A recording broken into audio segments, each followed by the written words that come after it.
Manson. The infamous cult leader is dead at 83. Known for convincing his followers to commit heinous murders, Manson spent nearly a half-century in prison. President Trump is sending a clear message to Senate Republicans on the tax reform bill.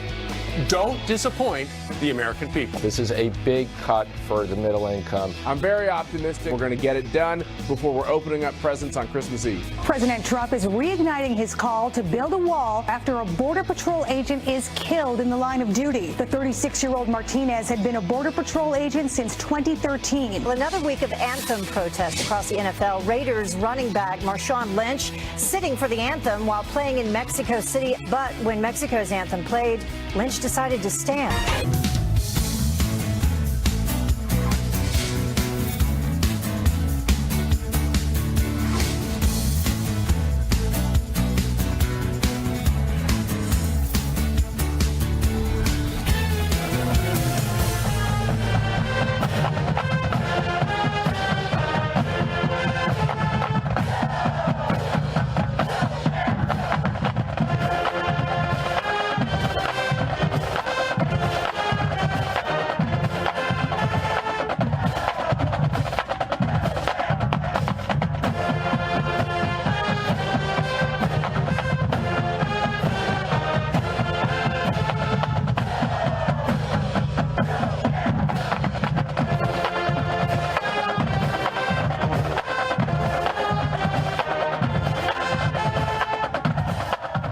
We love this high school marching band from Naples, Florida, the Palmetto Ridge Marching Band, and so do you, because last year it was announced that they were invited to perform at Donald Trump's inauguration, but they would need $135,000 to make the trip from Florida up to our nation's capital. They didn't have the money until they came on Fox and Friends. Wow. So a little bit later, we're going to have Marco Rubio is going to be joining us, giving us the latest on tax reform. And we have a lot to talk about in terms of the people, the Republicans that are not on board. And is there a chance that some so-called moderate Democrats will put this plan over the top? Perhaps are they ready to jump in? No. You don't think so? No, absolutely. I mean, the president's been working the phones with them. But they don't want him to get a win. They want to take both houses of the Congress next year, and they don't want to help him at all. Let's talk to Kellyanne Conway. She's a counselor to the President of the United States. She joins us from our nation's capital on this Monday of Thanksgiving week. Kellyanne, good morning. Good morning. Good morning. All right, so the president tweeted out yesterday, hey, Congress, don't disappoint the American people on tax reform. How close are we to finally getting a tax cut? We feel very confident, but it is up to those legislators who for years, if not decades, have been promising their constituents they're going to get meaningful tax cuts and tax overhaul. And we're very happy that the House and Senate have come up with what I call Trump speed, not swamp speed, in getting their bills to the floor fairly quickly. We feel really great that both bills adhere to the president's 4 core principles for tax cuts and tax relief, repatriation, simplification, middle-class tax cut, and reducing that corporate tax rate so that we're below the average for developed countries instead of the highest in the entire OECD. So we feel great. My colleagues and I have been traveling around the country, as has the president, and up on Capitol Hill constantly. This one feels like everybody's oriented in the same direction. And to your point about the Democrats, the president has said from day one he wants tax cuts to be bipartisan. That's a question for the Democrats. Surely there are business owners and taxpayers and property owners, moms and dads and moms and pops in every state in this country who feel they deserve a tax cut. So we hope petty partisan politics will not get in the way. But partisan politics is getting in the way, and Democrats don't want to give the president a win. Well, that's too bad, because it's a win for the American people. This is not about a win for the president. This is about giving the forgotten man or forgotten woman who put this man into office, because they'd been forgotten for decades through regulation and taxation and just the overbearance of a government that's too intrusive, invasive, expensive, and expansive. This is for them. And this is not about giving the president a win. That's silly. He's the president. He won. It's a tell Hillary Clinton, by the way, P.S. But this is about people winning. And I do hope in the legacy of Presidents John Kennedy, Ronald Reagan, George W. Bush, even much smaller tax cut, but that we have bipartisan support. We've always been able to rely upon that. I think the Democrats are in big trouble because they have to defend 25 Senate seats next year, 10 in states the president won, 5 he won by massive double digits. They're going to go home and say, when I had a chance to give you more of your hard-earned money, give you a child care tax credit, an adult dependent, double your personal exemption, so your first $24,000 is completely tax-free at 0%. They're going to say, but I didn't do it because of XYZ, when we know it's for petty, partisan, political reasons. And Doug Jones in Alabama, folks, don't be fooled. He'll be a vote against tax cuts. He's weak on crime, weak on borders. He's strong on raising your taxes. He's terrible for property owners. So and vote Doug Jones Roy Moore? is a doctrinaire liberal, which is why he's not saying anything and why the media are trying to boost him. So vote Roy Moore? I'm telling you that we want the votes in the Senate to get this tax bill through. And the media, if the media were really concerned about all these allegations and that what this was truly about, and the Democrats, Al Franken would be on the ash heap of bygone, half-funny comedians. He wouldn't be here in Capitol Hill. He still has his job. What's Bob Menendez doing back here? That's the best my state of New Jersey can do. Huh, Ducey? You live there. But, let me tell you something. But I'm just saying this the guy, RNC Doug has Jones, withdrawn is a support for Roy doctrinaire Moore. liberal. Excuse me? But the RNC has withdrawn support for Roy Moore. Mitch McConnell's withdrawn support. So is the Young Republicans withdrawn support And for a lot Roy of Moore. women. Right. And you know what?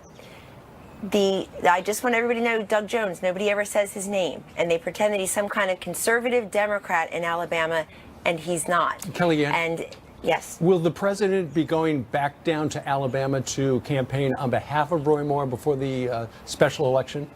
There's no plan to do that. The All right. president is going to continue traveling around the country on tax cuts and other issues, yes. Kellyanne, there's 6 Republicans that have concerns about this tax reform or tax cut bill. You have Corker, Flake, Senator Johnson, Murkowski, Collins, and Senator McCain. They all have different reasons.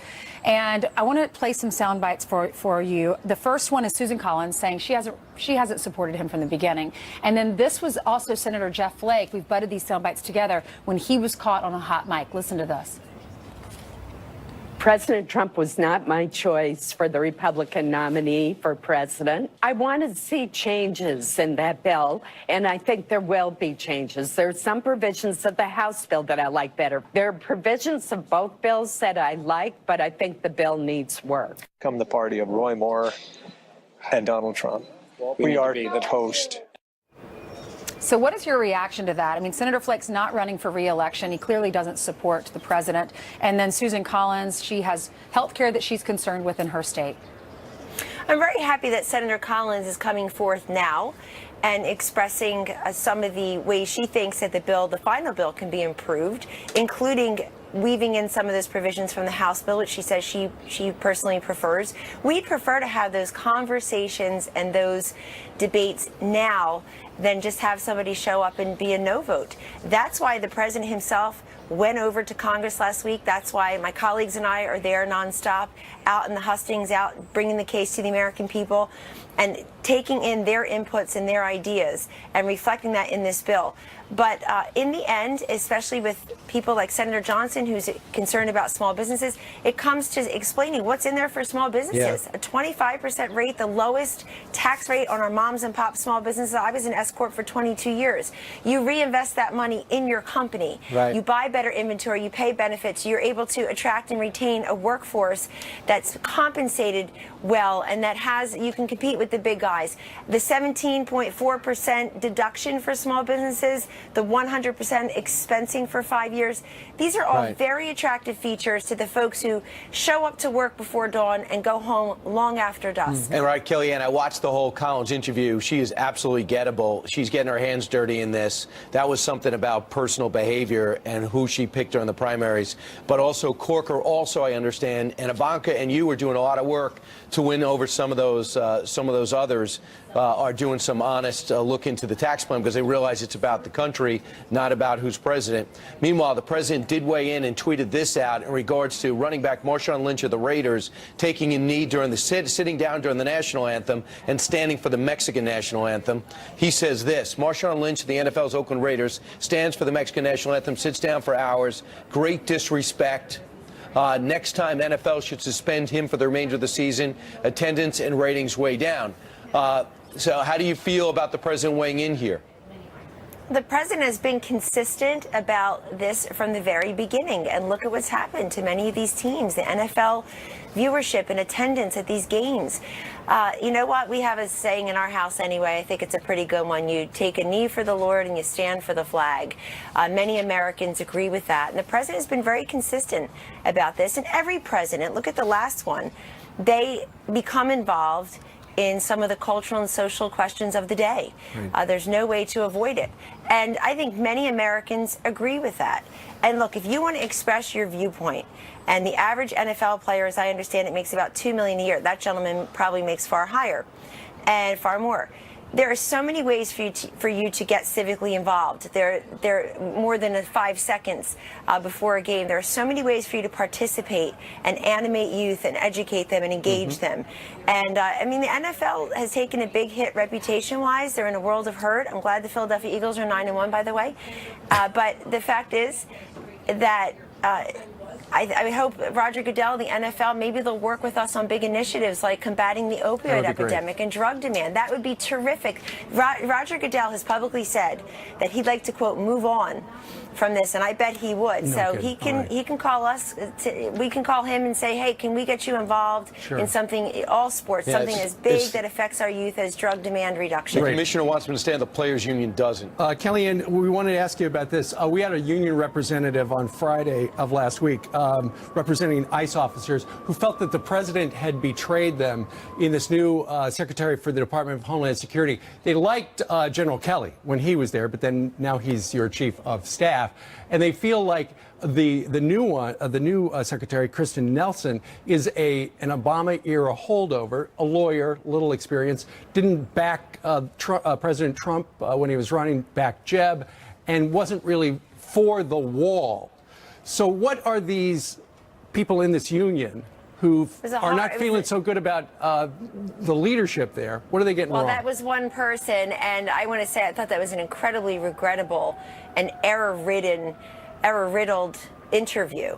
First of all, I serve with General Kelly, and I serve with Kirstjen Nielsen. That is her name. Everybody ought to learn how to pronounce it because she's about to be our Secretary of Homeland Security, and she's going to do an amazing job there.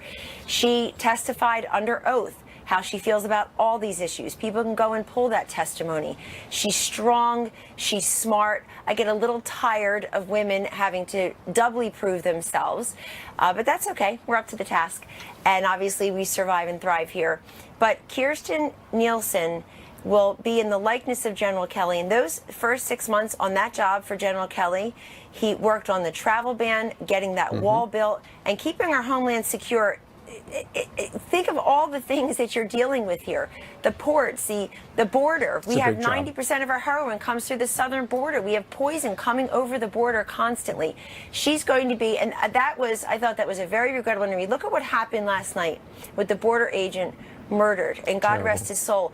It brings into sharp relief how important it is for us to get Ms. Nielsen confirmed quickly, and there are many border agents, many, who are very happy this president, under his leadership, illegal boarding crossings are down, drugs are being turned away. We have a lot of work to do, but the fact is this president is committed to building that wall. We hope Congress hears him. He has a 70-point immigration plan that anybody can pull up as soon as this interview is over and see how tough he's going to be. 1,000 additional ICE agents. All right.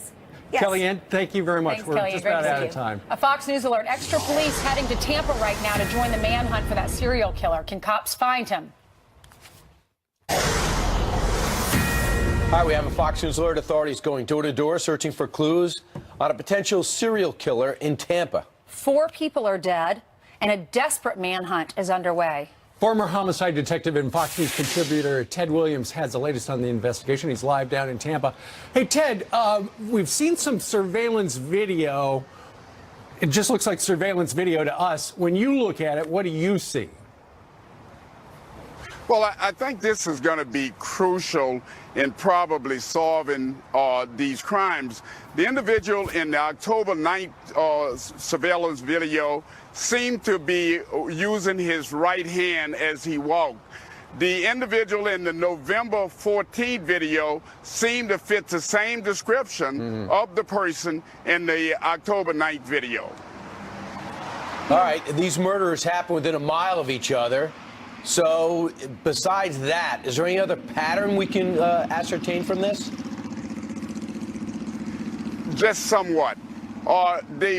These murders seem to have occurred, number one, at night, number two, around a bus stop, and number three, when the area itself appears to be isolated. What is the mood in that area, and what's that neighborhood like? Ainsley, it's sad because this seemed to be a very wonderful neighborhood. But this neighborhood now is paralyzed. And you see at night, I came through here last night, individuals had their porch lights on. There were not a lot of people out on the streets.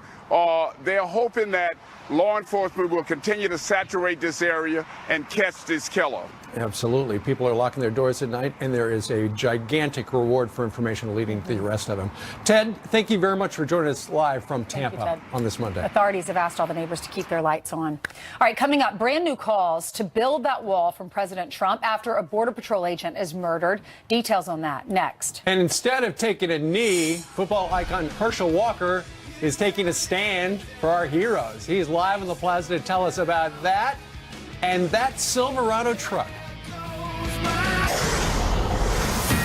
Welcome back. Hope you're having a good start to your day. We have two Fox News alerts. Charles Manson, the infamous cult leader, dead at 83, passing away overnight at a California hospital of natural causes. Manson, known for convincing his followers to commit heinous murders, the group going on a 2-day killing spree, taking 7 lives in Los Angeles in the late 1960s. 3 of the 4 cult members are alive, 2 of them still behind bars. Manson spent nearly half a century in prison. Also breaking right now, President Trump renewing calls for a border wall after a Border Patrol agent is killed on the job. Rogelio Martinez, fatally injured responding to, quote, activity near the Mexican border in Texas. His partner remains hospitalized in serious condition. It's unclear exactly what happened. President Trump responding to the incident, tweeting, quote, "We will seek out and bring to justice those responsible. We will and must build that wall." Now outside to Ainsley, Steve and Brian. Thank you so much. Well, the NFL anthem protest continues with Raiders running back Marshawn Lynch sitting for our national anthem while playing down in Mexico City. But he stood for Mexico's anthem. And he wasn't alone. 3 Miami Dolphins knelt in protest, as did a Giants player yesterday. But instead of taking a knee, our next guest is standing tall for American heroes with a very special contest. But before we get to that, Herschel Walker, Heisman Trophy winner and NFL superstar, thanks so much for joining us. And you're going to be fighting another UFC fight. Well, I'll do one more. I'll do one more fight. All right, why not? Because you haven't done enough. But Herschel, when you heard about Marshawn taking a seat in Mexico City, what's your reaction? I was insulted. I was insulted because I don't know whether he's taking this as a joke, which I think he is, because this is very serious. And I think, and I said earlier on, the commissioner should have took a hand of this at the very beginning. He should have said, everyone stand, and at the end of the season, we'll go to Washington and do something about it. Yeah, of course, famously, it was about a month and a half ago that the President of the United States, Donald Trump, who you used to work for when he ran that football team, he weighed in on it. He tweeted out regarding Marshawn today that next time he should be suspended. Well, I've been saying that guy should have been suspended at the beginning because, right now, I've been working with the military for 8 years, and I don't care what people say. The national anthem is the United States of America. That's where you live. That's where we get everything that we have here in the United States. That's just one thing you never protest. No, I think you never protest that. And now you're doing something great for the troops and for heroes here in this country. What are you doing? Well, what we're trying to do is give away this wonderful truck. It was hand-painted by Tex McDermott, and we're going to give it away to active military, veterans, and first responders because they don't really get enough, I think, enough rewards. I think they've been criticized so much for all the good things that they're doing, so I wanted to give away a truck from Rocket Ridge Trucking, and they're going to give away a truck. Wow, and this says true American hero right here. I don't know if you can make it out. So what's the criteria to nominate someone and make it eligible to win this? Well, the criteria is if you're an active military or you're a veteran or first responder, you can go on to rocketridgegive.org. AmericanHero.com, and you can register your American Hero. And February 28th, register by then. There's going to be just 6 committee that we're going to go in and vote who's going to win this truck. What constitutes a hero these days? Well, I think what comes to a hero, in my opinion, I've had an opportunity to go down to the military. Somebody that's going to give for someone else. I've been a Christian. I've loved the Lord Jesus all my whole life. And it's more about giving to someone else. And right now, that's what we need in this country right now. We need something that's given to someone else rather than yourself. And American Hero, for me, is a military active serviceman or a police officer. Right. Police officers are not getting the credit they deserve. That's a hero to me. Just kind of interesting to talk to you, Herschel, because we're in the middle of the NFL controversy. You also knew the president as an NFL owner, as a football owner in the USFL, and you also knew him as an apprentice. Who's the guy you know? Well, the guy I know is a good man, and I think for him to be elected as president, I think it was wonderful. But I think the people got to give him an opportunity to be the president. One thing that we have to do is respect the White House. I don't care what you do. We were born here in the United States of America. This is the most wonderful country in the world, and if this is a wonderful country in the world, why don't we do what we're supposed to do? And that's respect the White House, because one thing great about this, we can vote him out if we don't like him in 4 more years. Right. But if we continue to do what we're doing, we may not get a chance to vote. When they call the president a racist, what's your reaction? He's not a racist. I've known, I was going to say Donald for years, but I said President Trump. I've known President Trump since '82. And, little Donald and little Ivanka was with me. I took him to every amusement park, Disney World, and everything. And he's not a racist. I think that's the excuse people use. He's a good man. So I think they need to give him a chance, because he was elected as our president. He was elected as our president, whether people want to say popular vote or not, he was our president. What is the necklace you're wearing? The necklace is it's a heart. It's really an angel. It's Michael the guardian angel, because like I said, I've been blessed. I've been blessed all my life, and that's the reason I want to give away this wonderful truck to guys that do great things for me. So we nominate people at that site, right? You know what I love about you and your message? You're a true hero, because so many kids look up to you as an NFL player, as a Heisman Trophy winner. You deserve that trophy. Thank you for speaking out about your faith, being thankful for this country, the red, white, and blue. It's beautiful. Well, thank you. And I'd say the heroes are people that go down range, that have bullets and bombs going off every night, but they get up and do one wonderful job. So where are you born? I was born in Georgia. I'm a Georgia boy. Do you know anything about the Georgia Dome? The Georgia Dome is a wonderful place. Right. Did you know it's being imploded right now? Can I say used to be? This is a Fox News alert. We're taking it down. As you can see right there, Herschel, that is the Georgia Dome. But with the construction of the Atlanta Falcons' new Mercedes-Benz Stadium moving closer to completion, they are planning to implode it.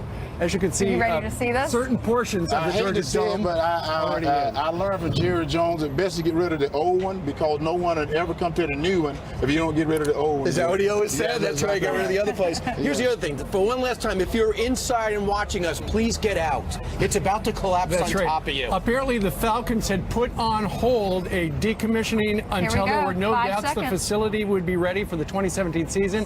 It will be, and here she goes. Watch. And by the way, it's going to be converted to a green space to tailgate, and that means that's what we do best down in the South. Yes. That means you got to put a little thing there to show where the stadium once stood, and people are going to be drinking there. 2 Super Bowls there. Do you have any memories? I do. I tell you, I have a lot of memories, because there was a high school football played there, and I think there was a young woman that was one of the best kickers in high school in that Georgia Dome there. Wow. Well, and it means a lot to the people there. How far away did you grow up? I grew up about 2.5 hours from Atlanta, so I sat down where if you got 1 year to live, you move to my hometown. All right, that's great. Do you go back a lot? I go back a lot. My mom is still there. Your mom's still there. My mom's still there. I still remember in your doorstep announcing that you're coming out as a junior, and that is it. I am going pro, and it's USFL. Yes. Well, it's going to be the end of an era. We're told that in the next few seconds, they've closed off all the roads in the area. The neighbors have been forewarned. The new facility, which is right there next to it, will be home to the MLS Atlanta United, which will be will have a Falcons preseason game against Arizona on August the 20th. And by the way, it's the same owner. It's the same owner that owns the MLS team, that owns the football team. So he's building it all. You know, in our college, we have our stadium next to our stadium. All the green spaces, people buy them and they convert them to great tailgating spots. You can buy a parking lot in there. They're very lucrative. Is it the same in the NFL? It's the same as the NFL. And one thing that's great about this Georgia Dome, a lot of people don't realize when you do the parking lot, you can see the game going on. The Jumbotron, you can see from outside of that stadium. Wow. So you can sit outside and tailgate and watch the game. You don't even have to go in. You know, the Georgia Stone might have gotten a stay from the president. Maybe they had pledged for its own life. For the governor. And maybe they had second thoughts about blowing it up. Right. So the Mercedes-Benz Arena is right next to it, Herschel? Yes, the Mercedes-Benz Stadium right next to it. And I tell you, that is a wonderful, wonderful stadium. A matter of fact, I gave away a car at the opening game of that stadium. You give away a lot of cars. I give away a lot of cars. I give away a lot of cars. We were told it was going to happen within 5 seconds, and of course that didn't happen. So any minute it's going to blow up. 30 minutes ago. What's your advice to kids that are watching that have a dream of playing in the NFL? Well, my advice is continue to work hard. My advice is never give up your dream. Don't let anyone tell you that you can't. There it goes. I'm living proof you can. Whoa. There you go. Wow. I guess there's a way to do this. It seems kind of organized for an explosion. Let's listen. The whole idea is for it to implode, just explode straight down so that it doesn't damage anything around it. It's so much quicker than taking it down piece by piece. It looks like... I mean, do they tell people in the surrounding area, close your windows, close your mouth, don't breathe this in? They've known about that for a very long time. Right. Well, there you go. So there it goes. For the people of Atlanta, Georgia, I didn't think that other place looked too bad. I was shocked that they were blowing this up to build a new one. Well, it's not that old. That's what I was thinking. I don't think that stadium is not that old. That's what's so weird about it. Are we sure we want to do this? But doesn't it come down to the new one probably has more luxury skyboxes? That's exactly right. And I think that's what it's all for money, because that's where the owners make their money. That's right. Is from the skyboxes. And you just wonder too how much the state had to kick in, if anything. But Arthur Blankett's the owner of that team. He's got cutting-edge facilities. Of course, his team went to the Super Bowl a year ago, and they had this to build off on. They're not having the same season this year, however. Oh yes, that's exactly right. Right now they're having a tough season, but I tell you, they got time. They got time to turn it around. Right. You think about those kids that played in that stadium. They were 18 years old, or I guess 20 when they're drafted, or whatever. 21. They played in that stadium. Now it's gone.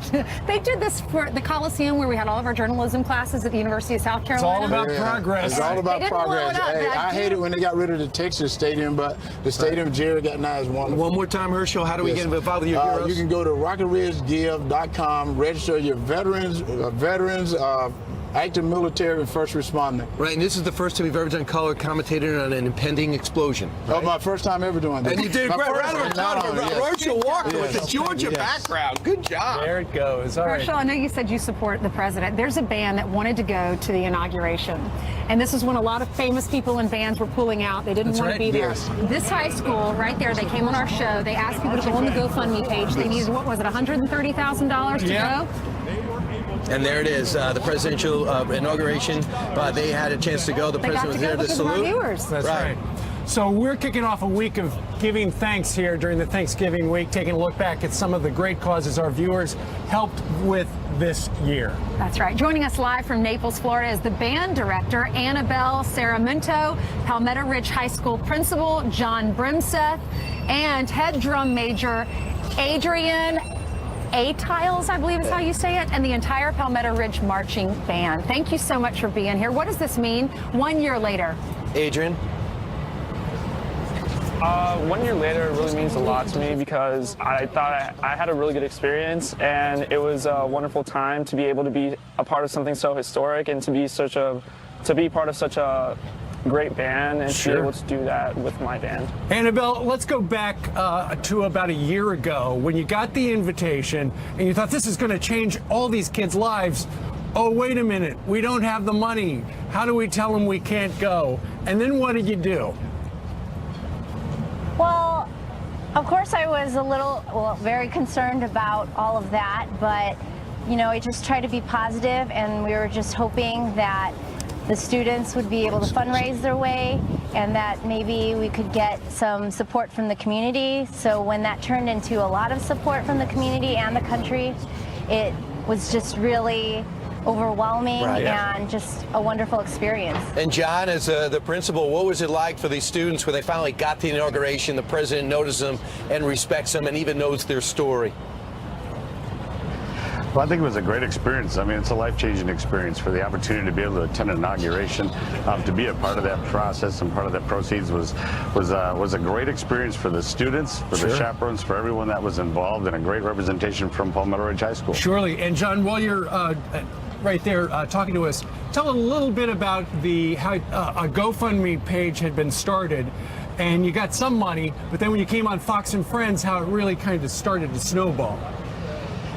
Yeah, that was an amazing day. So they started the GoFundMe page, and we were kind of trucking along, donations here and there.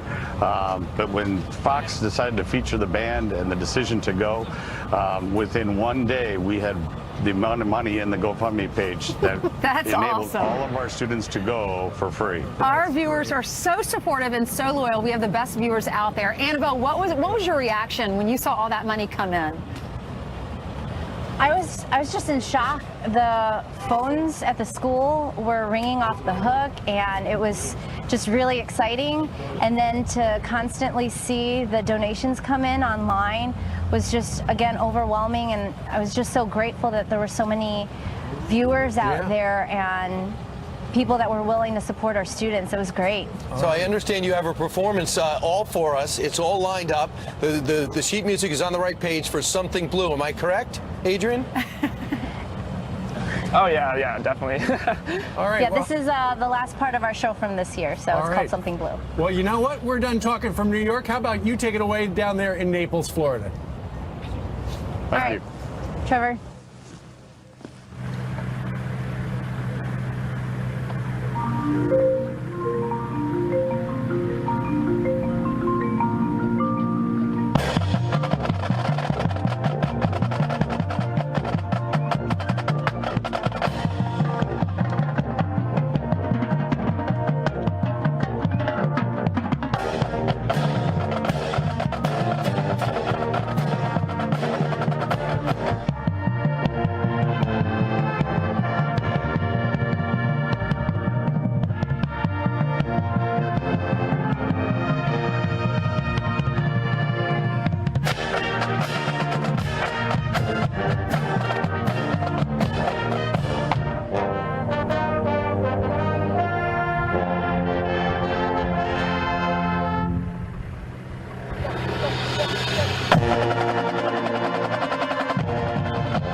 Very nice. The Palmetto Ridge High School Marching Band. Beautiful Take job. them They're bow. so That was talented. excellent. All right. Congratulations. Meanwhile, coming up, one college flushing their respect for our police officers right down the drain. Officers now banned from using the bathrooms on the main part of campus. They got to go way out to the edge of campus. Yeah, in Brooklyn. And more than 30 million soldiers have served in the U.S. Army, but the Army has never had its own museum until now. Pete Hegseth, an Army guy himself, gives us an exclusive sneak peek at what's inside.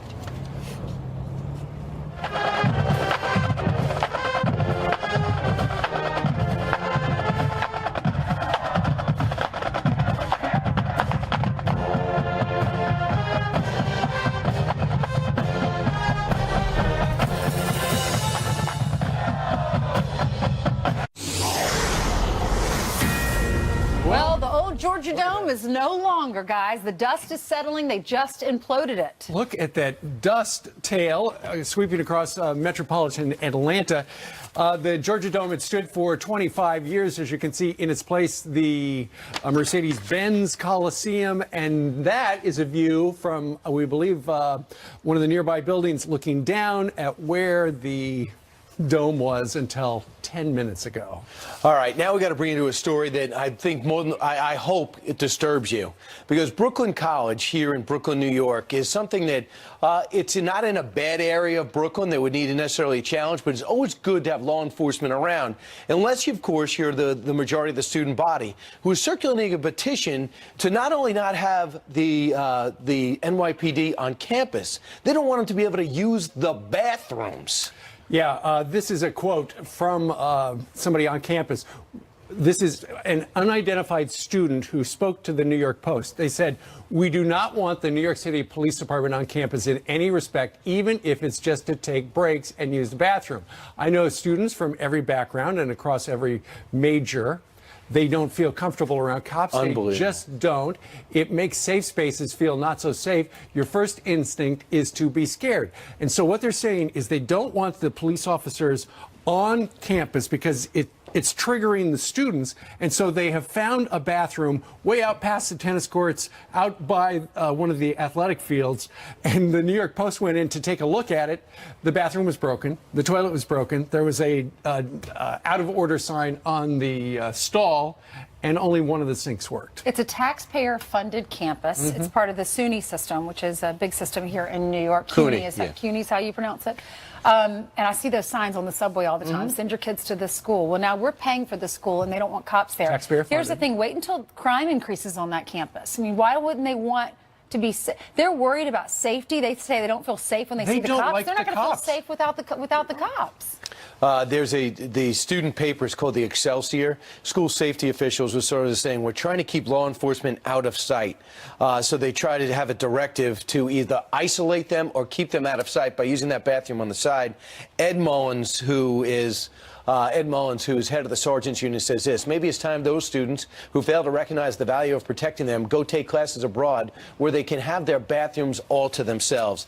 This is so insulting. If this represents the next generation of Americans, we're in a lot of trouble. Well, the student body president is quoted in the New York Post as saying that people don't like police officers at this particular college because the New York City Police Department had an undercover cop there with an operation. They were looking for terrorists, and they arrested 2 women who are now on trial on charges they stockpiled tanks of propane gas for an ISIS-inspired attack on New York City. Remember that?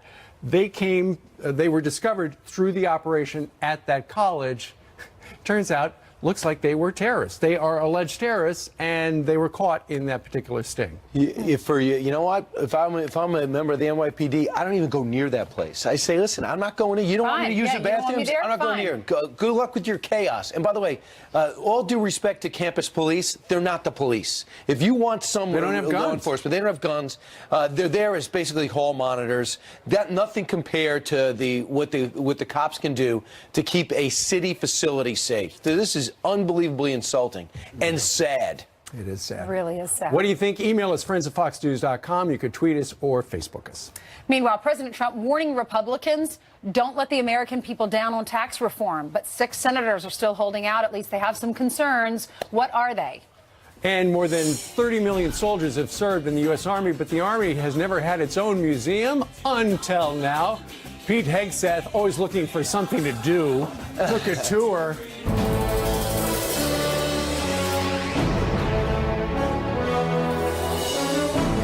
More than 30 million Army soldiers have served and sacrificed in the U.S. Army. But can you believe the Army does not have its own museum? That is about to change. Our own Pete Hegseth got a sneak peek. Where is this museum? That's true. It's at Fort Belvoir in Virginia, just outside of D.C.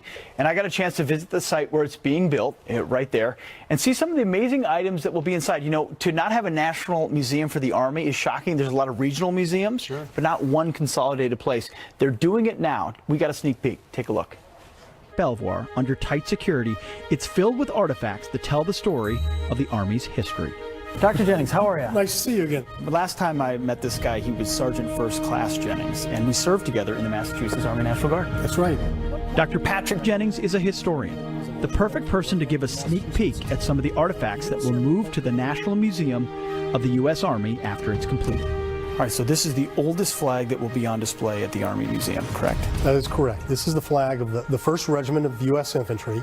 This is a militia drum from Massachusetts. It's decorated with a symbol, Latin, dulci et decorum est pro patria mora, which means it is fitting and proper to die for one's country.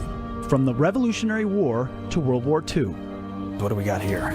We have probably the most significant cap in Army history, the hat of Douglas MacArthur. This is the hat that was made famous in the iconic photo of him wading ashore back in the Philippines. Can I put it on? Oh no, I'm afraid you can't. I can't put it on. Can't put it on. I'm gonna get. How about this? I'm gonna get really close, like this, almost Douglas MacArthur. Nope. Can't touch, can't do it. I know. Sorry. I've never seen anything like this. What is it? This is a homemade weapon, if you will. This was made by a German soldier in World War I, so we're coming up on 100 years of age. This is something a German would have carried with them on a trench raid.